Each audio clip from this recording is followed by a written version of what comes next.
আজকে আবারও মা আমি আমরা ঘুরতে বের হলাম। বাইরে বের হয়ে ইনায়া কি করে তার সবকিছু দেখাবো আজকে আপনাদেরকে।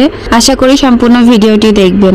হ্যালো এভরিওয়ান, আসসালামু আলাইকুম। কেমন আছেন সবাই?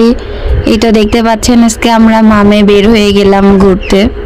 শুধু আমরা দুজন না, সাথে আমার বোনও ছিল।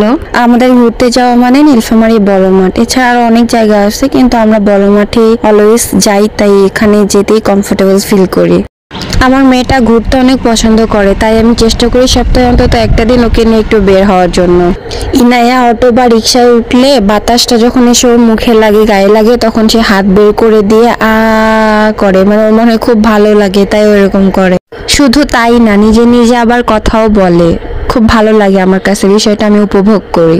এখন যেহেতু ইনায়া সবকিছু খেতে পারে, তাই ওকে নিয়ে বের হলে এখন আমার কোনো প্রবলেম হয় না। ঝালমুড়ি, আইসক্রিম, চকলেট, ফুচকা, চটপটি আমরা যাই খাই না কেন ওকে একটু করে মুখে দিই, যেন সবকিছুর সাথে ও পরিচিত হয়। যদিও বা ওর এখনো এগুলো খাওয়ার বয়স হয়নি, তারপরও সামান্য পরিমাণে ওর মুখে দেওয়া হয় আর কি। আমাদের নীলফামারী বড় মাঠটা অনেক বড়, ছোট থেকে বড় সবাই বিকাল হলে এখানে খেলতে চলে আসে। এই পিচ্চিটার মা ওর বাবার ছবি তুলে দিচ্ছে, আর ও ইনায়ের কাছে চলে আসছে ইনায়ের পানির পট দেখে।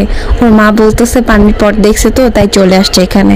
ইনায়া বাইরে বের হইলে যতটা ভদ্র ওকে দেখা যায়, যতটা চুপচাপ করে ও থাকে, বাসায় কিন্তু ঠিক তার উল্টোটা, একদম অস্থির করে ছাড়ে বাসায় সবাইকে।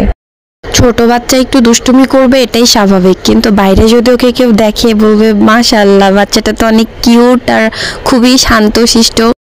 প্রথমের দিকে চুপচাপ ছিল, ওর মতো খেলতেছিল বসে বসে। ওর পাশ দিয়ে যেই হেঁটে যাচ্ছিল ওর দিকে তাকাচ্ছে, ও হাসতেছে, যে যাচ্ছে সেও হাসতেছে, কথা বলতেছিল।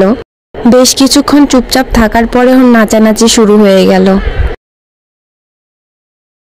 ঘোরাঘুরি, খাওয়া দাওয়া, ছবি তোলা সবকিছু শেষ করে চলে আসার সময় ইনায়াকে একটু হাঁটি করাচ্ছিলাম। যাই হোক, আজকে এই পর্যন্ত। সবাই ভালো থাকবেন, আর আমার মেয়ের জন্য অবশ্যই সবাই দোয়া করবেন। कि मेरे दिल में क्या है, चलो कहे देती हूँ, कभी नहीं जो कहा है, तुम ही मेरे हर पल में